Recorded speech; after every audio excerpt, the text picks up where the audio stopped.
Assalamualaikum warahmatullahi wabarakatuh. Perkenalkan, nama saya Nela Kasih Salsabila dengan NPM 2478056. Di sini saya akan menjelaskan praktikum 8 pada mata kuliah analisis data untuk TI. Langsung saja, pada video ini saya akan menjelaskan hasil eksplorasi data analisis atau EDA yang telah saya lakukan menggunakan dataset e-commerce transaction data, yang dimana analisis ini bertujuan untuk memahami karakteristik data serta membersihkan nilai yang hilang dan outlier, dan juga menemukan pola dan hubungan antar variabel menggunakan visualisasi dan dari Matplotlib dan Seaborn. Langsung saja ke tahap yang pertama, persiapan dan pemahaman data. Yang pertama-tama saya mengimport pustaka yang dibutuhkan seperti Pandas, NumPy, Seaborn, Matplotlib, Scipy, Stat. Nah, ini digunakan untuk analisis statistik.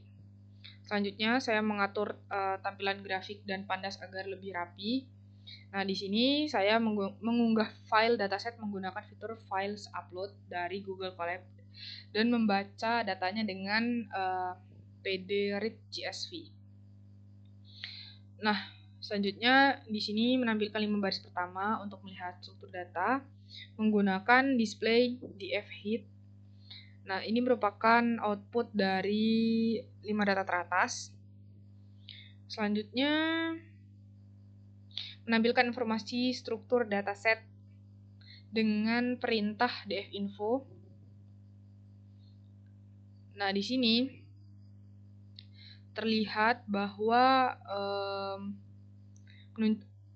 bahwa tipe data tiap kolom yang hasilnya menunjukkan bahwa sebagian besar kolom bertipe objek atau string. Selanjutnya ada menampilkan ukuran dataset. Di sini menggunakan perintah dfshape. Nah, di sini jumlah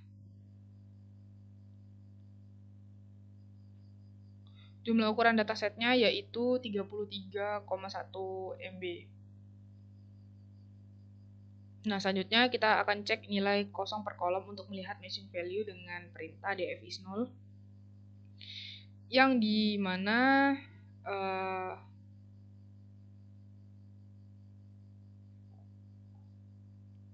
jumlah nilai kosongnya yaitu nilai kosong per kolomnya, yang dimana ada invoice no, stok kode, quantity, invoice date, dan lain sebagainya. Dan yang terakhir ada cek apakah ada duplikat dalam dataset dengan perintah df duplicate. Dan di sini tertera bahwa jumlah duplikat data sebesar 5.268. Selanjutnya ke tahap yang kedua, yaitu pembersihan data, missing value, dan outlier.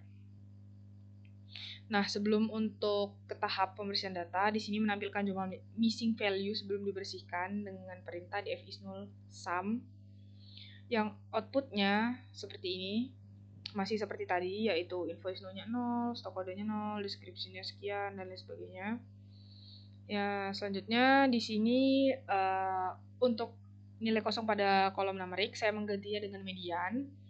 Lalu untuk kolom kategorikal saya isinya dengan modus. Nah, pada proses ini total nilai hilang tersisa itu 0, yang berarti semua missing value telah diisi. Selanjutnya ada jumlah outlier per kolom. Di sini dengan perintah outlier count dan outlier max sum, yaitu jumlahnya 720. Lalu visualisasi sebaran data numerik dengan box plot untuk melihat outlier. Nah, di sini tertera ya, grafik menunjukkan bahwa terdapat beberapa titik ekstrim pada kolom quantity yang menandakan adanya transaksi yang lumayan besar yang berbeda dari kebanyakan transaksi lainnya. Kita masuk ke tahap yang ketiga, yaitu statistik deskriptif. Nah, di sini saya menampilkan statistik deskriptif untuk kolom numerik menggunakan df describe, yang dimana hasilnya dapat dilihat dari nilai rata-rata, standar deviasi, lalu ada juga quantity, unit price, customer ID, dan lain sebagainya. Selanjutnya, untuk kolom kategorikal, saya juga menampilkan statistik deskriptif berupa jumlah kategori untuk nilai yang paling sering muncul. Dan yang terakhir, ini yang sering muncul ya. Dan yang terakhir yaitu saya menampilkan distribusi kategori teratas pada setiap kolom objek. Nah, di sini misalkan nih pada kolom ini deh mudah nih, country. Nah, pada kolom country ini terlihat bahwa United Kingdom itu memiliki jumlah transaksi yang paling besar dibanding negara-negara lainnya. Selanjutnya, lanjut aja pada ke tahap yang keempat, yaitu analisis hubungan antar variabel. Nah, pada tahap ini saya menghitung korelasi antar variabel numerik menggunakan DF-Core. Nah, hasil korelasi divisualisasikan menggunakan heat map, yang dimana di sini warna terang itu menunjukkan hubungan yang kuat, dan warna yang gelap itu menunjukkan hubungan yang cenderung lemah. Nah, dari grafik ini terlihat ya bahwa hubungan antar variabel numerik dalam dataset cenderung lemah. Selanjutnya, saya juga menampilkan 10 pasangan variabel dengan korelasi yang cukup kuat, yang diantaranya ada unit price, quantity, dan lain sebagainya. Dan yang terakhir ada menampilkan pie plot untuk melihat pola sebaran antar variabel numerik utama, yang dimana hasilnya pola titik yang acak itu menunjukkan bahwa hubungan antar variabel seperti quantity dan unit price itu tidak bersifat linear. Selanjutnya, pada tahap yang terakhir yaitu visualisasi dan interpretasi. Di sini pada tahap ini membuat beberapa visualisasi untuk memahami pola data secara lebih mendalam. Nah, yang pertama ada visualisasi histogram distribusi harga produk. Saya membuat histogram dari kolom unit price menggunakan Seaborn Hisplot.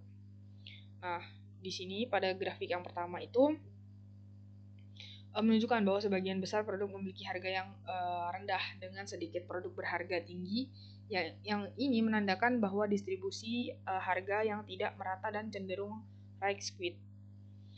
Selanjutnya, visualisasi 2 yaitu box plot quantity. Nah, di sini saya membuat box plot pada kolom quantity untuk melihat adanya outlier ya. Nah, yang hasilnya menunjukkan bahwa beberapa titik ekstrim pada sisi kanan menandakan adanya transaksi dengan jumlah pembelian yang sangat besar, kemungkinan pembelian yang seperti pembelian grosir. Selanjutnya, yang ketiga yaitu hubungan quantity, total quantity terjual per negara. Saya menggunakan scatter plot untuk melihat hubungan antara quantity dan unit price. Nah, di sini titik-titik yang tersebar secara acak tanpa pola linear yang jelas, yang ini berarti bahwa harga per unit itu tidak berpengaruh langsung terhadap jumlah pembelian. Dan yang terakhir ada total quantity terjual per negara. Nah, ini saya juga membuat diagram batang untuk menampilkan 20 negara dengan total penjualan tertinggi. Nah, terlihat nih di sini bahwa United Kingdom menjadi negara dengan penjualan terbanyak yang diikuti oleh beberapa negara seperti Netherlands, Aire, Germany, France, Australia, dan lain sebagainya dalam jumlah yang jauh lebih kecil. Nah, grafik ini memberikan gambaran sebaran transaksi secara geografis. Oke, kesimpulannya berdasarkan hasil eksplorasi dan visualisasi data itu sebagian besar produk memiliki harga yang rendah. Lalu ditemukan beberapa transaksi dengan jumlah pembelian yang sangat besar. Selanjutnya, hubungan antara jumlah pembelian dan harga per unit itu bersifat lemah.